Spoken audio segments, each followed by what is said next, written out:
La semana pasada hablamos acerca de la iglesia de Éfeso y dentro de todas las cosas que hablamos de la importancia de no perder el primer amor. Mis queridos hermanos, si una cosa tenemos que tener cuidado como cristianos es nunca perder nuestro primer amor. Mis queridos hermanos, si una cosa tenemos que tener cuidado como cristianos es nunca perder nuestro primer amor. Temo que muchos cristianos han puesto tanto la mirada a sus problemas, a sus dificultades, y muchos están amando las cosas del mundo y han perdido su primer amor. Y lo triste que vimos en esta exposición es que el Señor dijo que si no se arrepentían, sería quitado el candelabro de ellos. Es decir, quitaría el testimonio totalmente, porque para nada le es útil al Señor gentes que no tengan el primer amor. Y lo triste que vimos en esta exposición es que el Señor dijo que si no se arrepentían, sería quitado el candelabro de ellos. Es decir, quitaría el testimonio totalmente, porque para nada le es útil al Señor gentes que no tengan el primer amor. Y el primer mandamiento de la palabra de Dios nos dice que amemos a Dios sobre todas las cosas. Así que es uno de los grandes mandamientos, el más importante de todos, y tenemos que tener cuidado como cristianos y estar seguros que sobre todas las cosas amamos a nuestro Señor. Hoy nos movemos hacia la iglesia de Esmirna. Hoy día la ciudad de Esmirna es llamada Izmir y es una de las grandes ciudades, es más, la tercera ciudad más grande de Turquía. La moderna ciudad, es decir, la ciudad actual literalmente está construida encima de la antigua Esmirna que encontramos en la Biblia, en Apocalipsis. Y lo que queda como evidencia visible arqueológica de esa antigua Esmirna es más o menos, digamos, un campo de fútbol que los arqueológicos han excavado. Y vemos allí, muchos de estos edificios antiguos que han podido sacar, ruinas, columnas, etcétera, en distintos niveles. Y últimamente, porque han continuado haciendo excavaciones, han encontrado que la ciudad tenía un túnel por debajo que subía hasta la montaña de Pagos. Esta montaña hoy en día se llama Caldifecale y debe haber sido un sistema de acueducto muy moderno de aquellos días. Hermanos, Esmirna era una gran ciudad comercial en los días de la iglesia primitiva. Y según el texto de Apocalipsis y según algunos datos históricos, era notable que hubiera una comunidad bastante numerosa de judíos allí. Y esta misma idea también aparece en otros escritos, no solamente vemos algunas cosas en las Sagradas Escrituras, en cuanto a el desprecio de los mismos judíos hacia los cristianos. Durante aquel tiempo, hermanos, ellos tenían uno de los problemas que la iglesia primitiva se enfrentaba era a la idolatría que había en aquella región. Durante aquel tiempo tenían templos de adoración a los dioses romanos. Es más, había que adorar a Tiberio César y a los César en esos templos. Y un personaje posiblemente muy importante para la iglesia primitiva de Esmirna era Policarpo. No sé si ustedes han oído de Policarpo. En Jonías, es decir, un poco al norte de Éfeso, que estudiamos la semana pasada, Policarpo fue martirizado por su fe cristiana en el año 168. Y esto sucedió después de 85 años de haber sido convertidos. Tremenda fe tenía este hombre, tremenda fidelidad. Pero se cree que él era el obispo, él era el pastor de la iglesia de Esmirna. Como dijimos al principio, que Estas cartas eran dirigidas a los pastores de las iglesias, las 7 iglesias, y según en la época y el tiempo, se entiende también algunos datos históricos que él era el pastor de aquella iglesia. Por ejemplo, Ignacio, en su viaje para su martirio precisamente en Roma, le escribió a Policarpo como obispo de Esmirna. Interesante, ¿eh?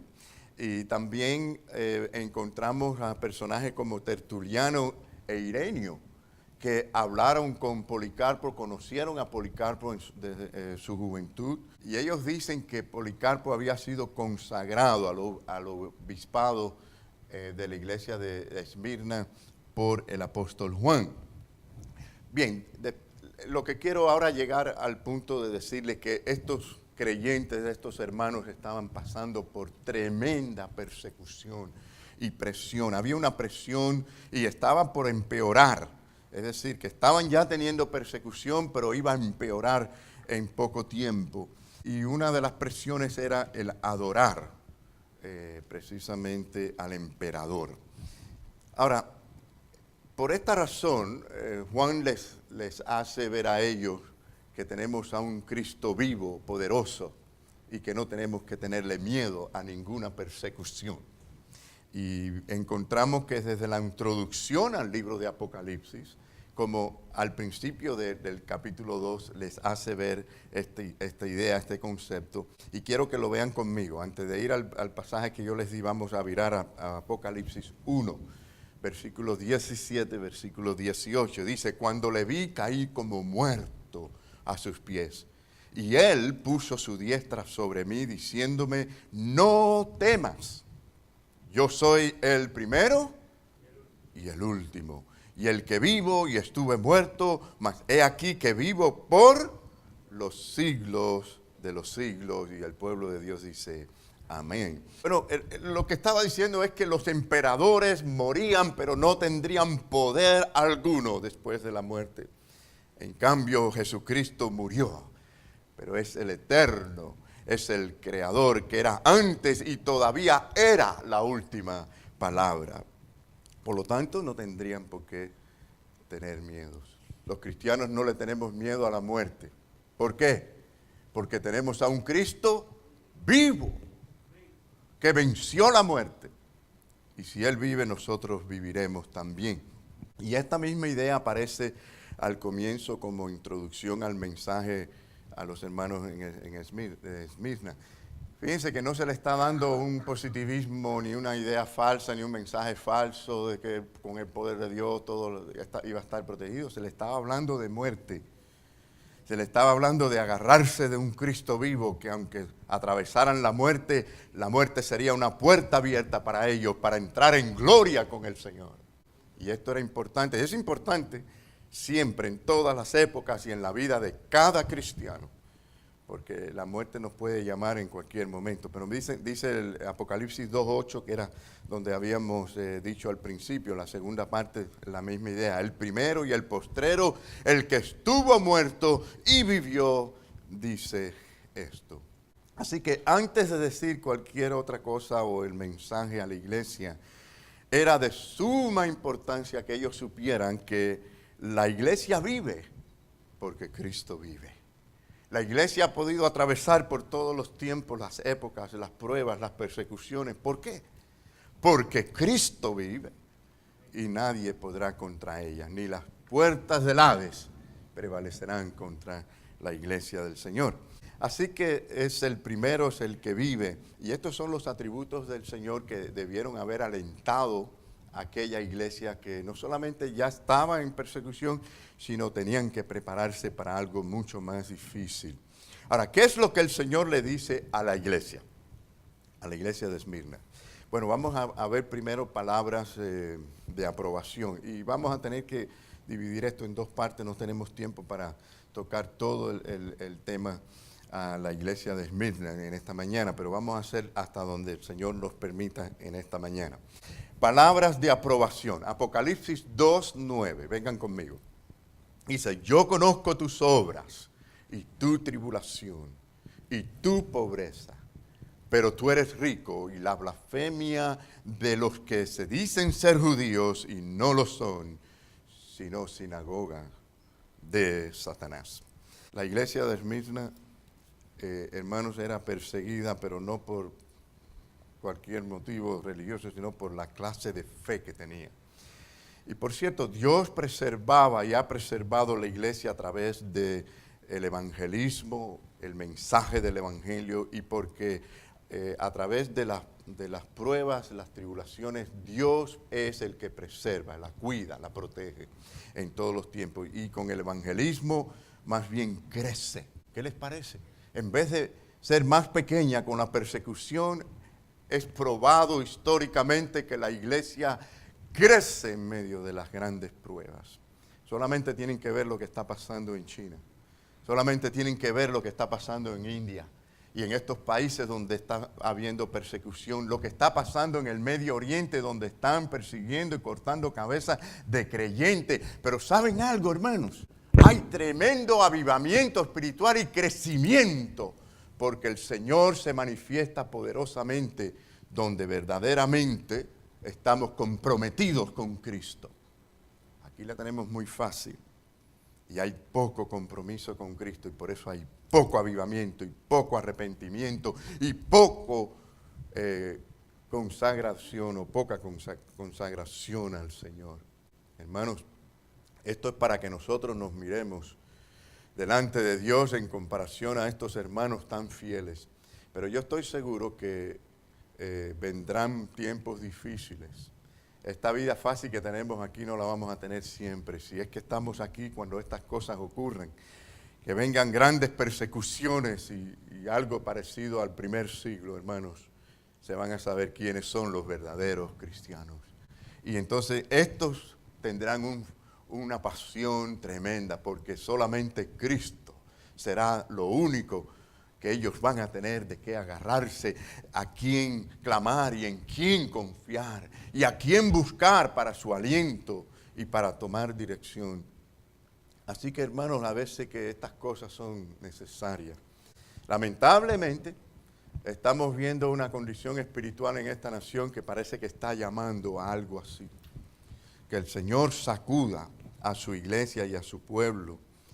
Así que es mejor que sepamos cómo apreciar lo que el Señor nos ha dado y que comencemos a mirar las riquezas que el Señor ya nos ha dado para que seamos útiles en las manos del Señor. Vamos a Apocalipsis 2:10, la segunda parte, porque notamos que detrás de todo esto está la obra del diablo. O sea, el príncipe de este mundo está detrás de todo esto. Hablamos la semana pasada del problema de la falta de amor, de que el Señor empieza lentamente a dejar de ser el primer amor. ¿Quién estaba detrás de todo esto? Satanás. Comienza a que nos fijemos en nuestras dificultades, en nuestros problemas, en nuestros asuntos, en lo que queremos, en las cosas del mundo, y comenzamos lentamente a dejar de amar al Señor. Y noten que el mensaje era que hicieran las primeras obras, porque si decimos que tenemos fe, tenemos que preguntar, ¿dónde están tus obras que muestran tu fe? Por lo tanto, tenemos que como iglesia actuar según nuestra fe. Y dice la palabra de Dios en Apocalipsis 2:10, mira, el diablo va a echar a algunos de vosotros en la cárcel para que seáis probados. Así que la persecución era algo normal de la vida cristiana en aquellos días, pero por supuesto era algo terrible, no deseado. Era difícil, hermano. ¿Y cuál era la aprobación del Señor? Bueno, primero le decía, tienen obras. Le decía, yo conozco tus obras, en la primera parte del versículo 9. Y aunque quizás no arduamente como les dijo a la iglesia de Éfesos, sin duda estos hermanos trabajaban. Qué bueno que el Señor nos diga, yo veo tus obras, y dé reconocimiento y nos diga, conozco tus obras. Dios ve lo que nosotros dejamos de hacer, pero ve también lo que hacemos. Él lo sabe todo, Él conoce nuestro corazón, Él conoce nuestra motivación, qué nos mueve a hacer lo que hacemos. Y al igual que los creyentes de Éfeso, estos creyentes en Esmirna, ellos no se conformaban con simplemente ser adoradores de los domingos. Cuando el Señor le dice, yo conozco tus obras, es porque había un compromiso con Dios. Deseaban servir con sus dones, con sus talentos. Estaban dispuestos a compartir el evangelio con cualquier persona, no importa el problema que tuvieran con la autoridad romana. Estos cristianos iban a oración, iban a visitación, iban a evangelizar, iban a los estudios bíblicos. No tenían miedo, pero parece que estaban, ¿no?, a punto de tener miedos. Y por eso el Señor les habla, para que tuvieran más valor y no, no dejaran de tener esa valentía que necesitamos. Así que, hermanos, tenían obras. Ahora, yo pienso, al mirar esto, hermanos, tenemos que mirarnos a nosotros mismos y ver cómo aplicamos estos principios, estas enseñanzas a nosotros. Cuando yo pienso en nosotros, en nuestra iglesia y en las iglesias, pienso que muchos tendrán que preocuparse ante esta realidad y ante esta evidencia de verdaderos creyentes, porque carecen verdaderamente de obras de amor, de pasión por el Señor y las cosas del Señor. ¿Dónde están tus obras? ¿Dónde está tu pasión? ¿Qué es lo que realmente te mueve? ¿Qué es lo que realmente te empuja? ¿A quién realmente estás sirviendo? ¿Dónde están tus deseos? Bueno, debemos desear que el Señor venga, ¿no? Por supuesto, que el Señor venga, que venga pronto, pero que cuando venga nos halle ¿cómo? Sirviendo, fieles al Señor. No perdiendo el tiempo como obrero fiel que no tiene de qué avergonzarse. Nuestro anhelo deberá ser correr y acabar bien la carrera cristiana hasta el día que el Señor nos llame. Hasta ese día que el Señor nos diga, bien, buen siervo fiel, sobre poco me has sido fiel, sobre mucho te pondré, entra en el gozo de tu Señor.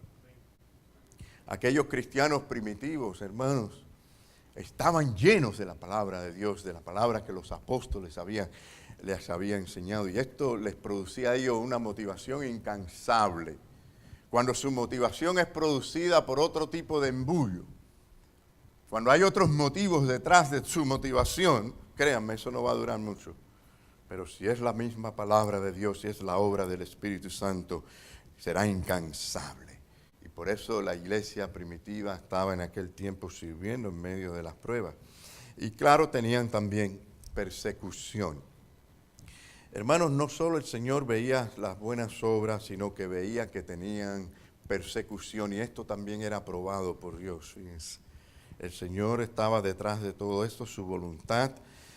Y por la fe que ellos tenían, se buscaban la persecución que tenían. Miren cómo dice el versículo 9, y tu tribulación. Quiero leerle un pedacito de lo que dijo un historiador para que ustedes vean lo que significaba ser cristiano en aquellos días. Qué diferente a ser cristianos hoy en día. Hoy en día se le dice, levante la mano, venga al frente. Ay, qué fácil está eso, ¿no? Y hasta los declaran ya salvos con ese tipo de acción. Y engañamos a muchos sin decirle que no hay que arrepentirse de sus pecados, no hay que sentir por haber ofendido a Dios y clamar y pedir misericordia y pedir perdón a Dios. Hoy en día se carece de esta verdad bíblica. Pero fíjense, en aquellos días el asunto era distinto, porque pertenecer a la iglesia era pertenecer a un grupo perseguido que los estaban matando por días. Miren lo que dice de aquellos tiempos. Dice, el ser un cristiano en aquellos días significaba una gran renunciación.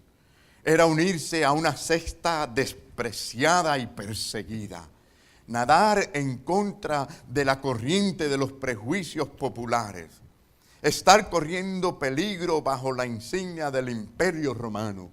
La posibilidad de ser hechos prisioneros en cualquier momento y la muerte en sus formas más temibles. Aquel que deseaba seguir a Cristo debía tener en cuenta el costo y el estar preparado para él mismo con su libertad y su vida. La mera profesión del cristianismo era en sí misma un crimen para muchos El mismo nombre del Señor significaba la tortura, los leones, las panteras feroces, o en el caso de las mujeres, una infamia peor que la misma muerte. Queridos hermanos, hay algo que tenemos que entender en cuanto a esta persecución.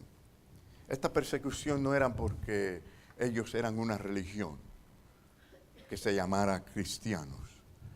Porque al contrario, a los griegos y a los romanos les encantaban las religiones. Ellos, mientras más dioses, mejor. ¿Por qué entonces odiaban tanto a los cristianos? El problema de los romanos, como también de los judíos, no era el asunto de ser una religión o de adorar a un Dios. Era un problema de la exclusividad del cristianismo. Eran las exigencias de la misma palabra de Dios, lo que no podían soportar. Y yo quiero compartir con ustedes algunas de estas exclusividades que podemos mencionar. El problema de los romanos, como también de los judíos, no era el asunto de ser una religión o de adorar a un Dios. Era un problema de la exclusividad del cristianismo.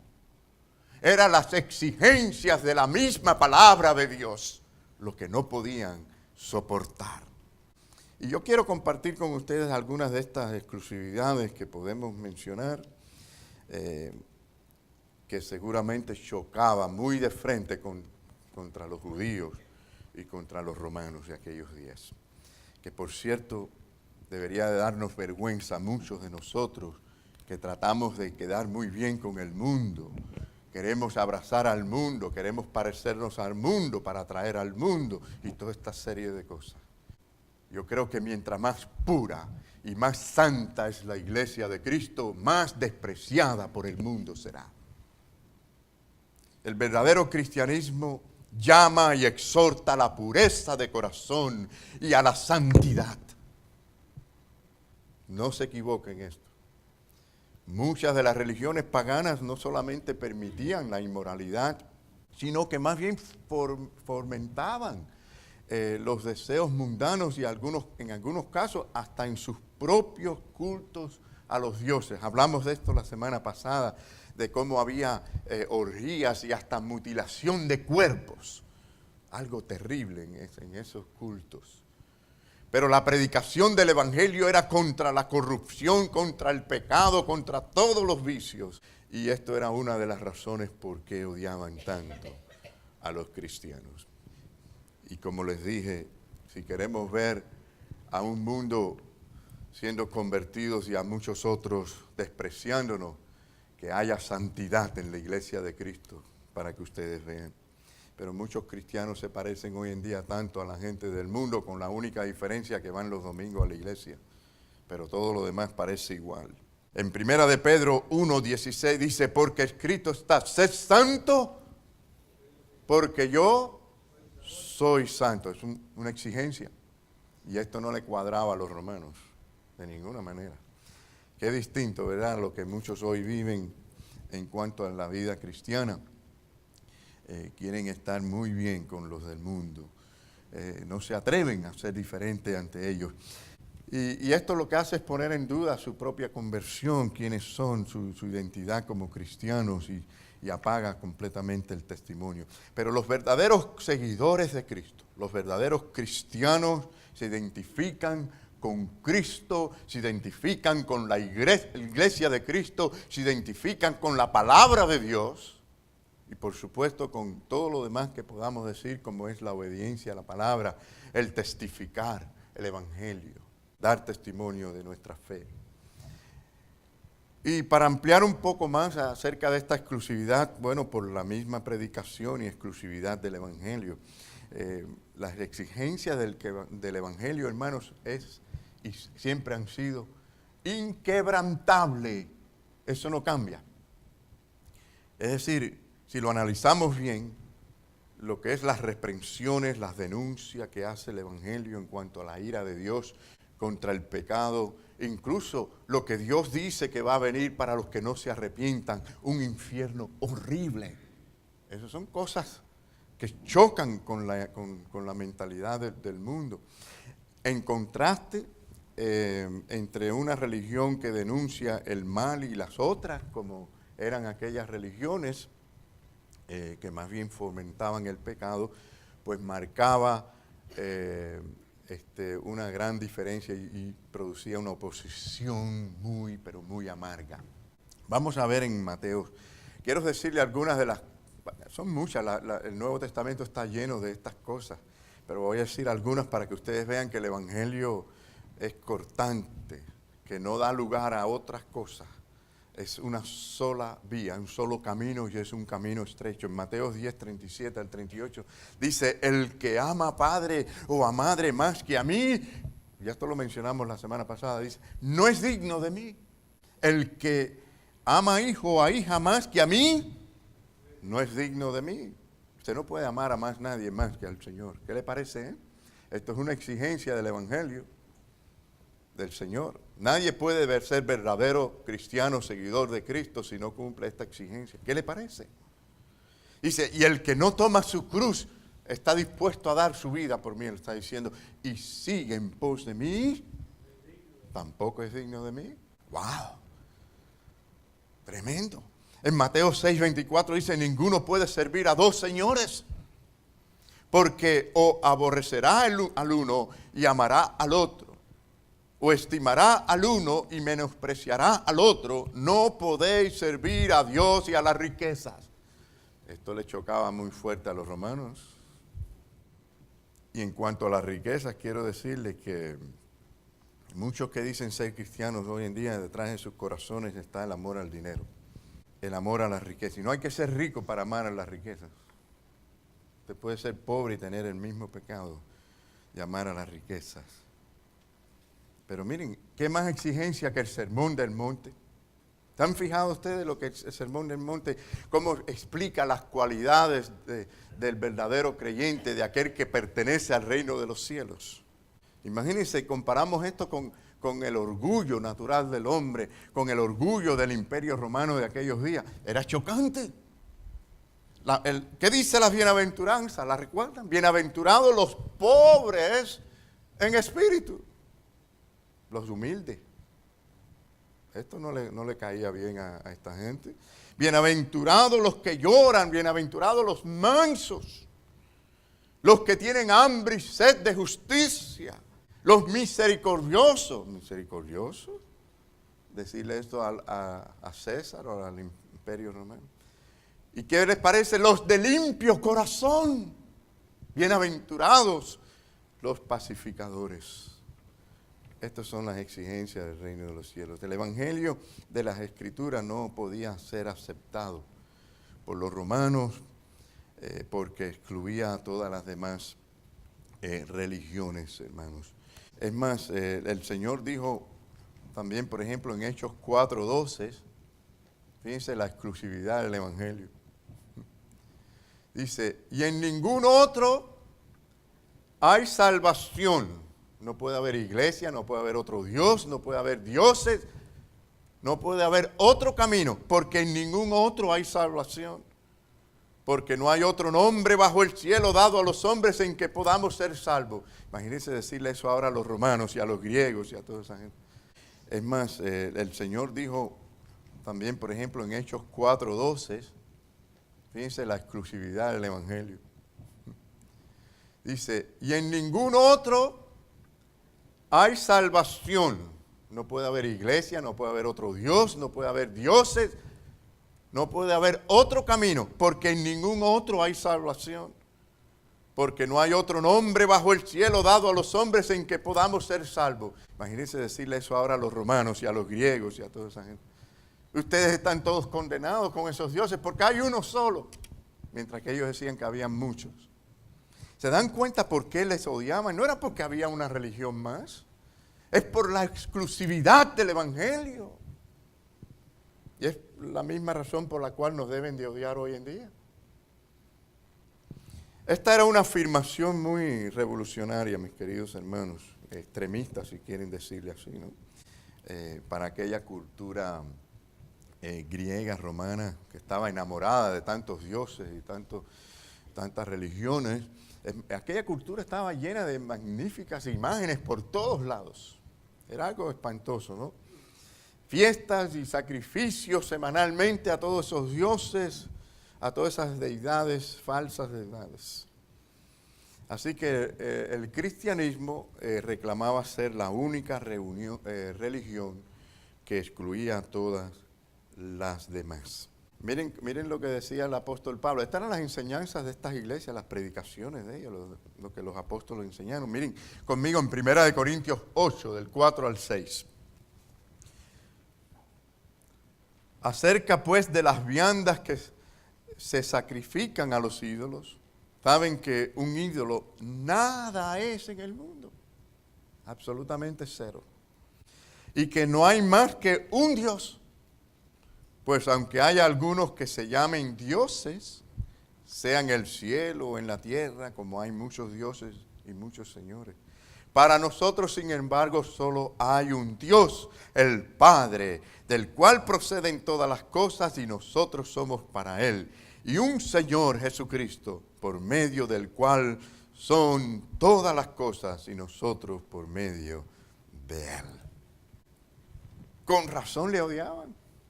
Terrible mensaje para estos romanos y griegos y también para los judíos. Les chocaba a ellos. ¿Acaso no les habló así también Jesucristo a los fariseos y a los escribas y les llamó hipócritas, sepulcros blanqueados? Y les dijo, si no os arrepentís, pereceréis igualmente. Juan 4:24 dice, Dios es espíritu. Miren esto, hermanos. No podemos adorar a Dios con imagen. Dice, Dios es espíritu y los que le adoran, ¿cómo le tienen que adorar? Dice, en espíritu y en verdad. O sea, la verdad bíblica, la verdad acerca de Dios, la verdad acerca de nosotros, según Dios nos da. Pero también en espíritu, porque Dios no puede estar limitado a imagen. Y la verdadera adoración es algo espiritual, porque lo produce el Espíritu de Dios. Esto iba en contra de todas estas creencias en esos días. Así que era un evangelio totalmente exclusivo. A pesar de que Constantino en el IV siglo abrazó con el Imperio Romano al cristianismo, porque no pudieron detenerlo. A pesar de todas esas persecuciones y todas esas cosas, fíjense hermanos, tan fieles fueron que no pudieron detenerlo. Pero al hacerlo, lo mezclaron con toda esa mitología griega y dioses romanos y por eso endiosaron a María como Madre de Dios y colocaron a los apóstoles como mediadores entre Dios y los hombres. ¿Y qué dice la palabra de Dios en 1 Timoteo 2:5?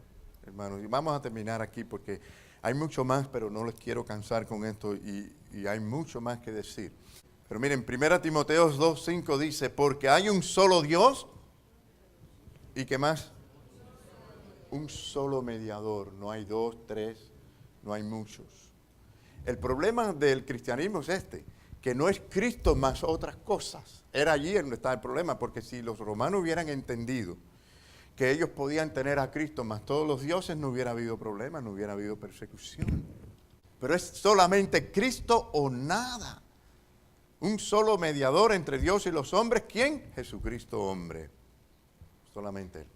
Yo recuerdo que hace años el doctor John MacArthur contó que en uno de sus viajes se sentó al lado de un musulmán en el avión y se pasó todo el tiempo hablándole de Cristo, mostrándole en los evangelios acerca de Jesucristo, y invitó a aquel musulmán a arrepentirse y a orar con él, y así lo hicieron.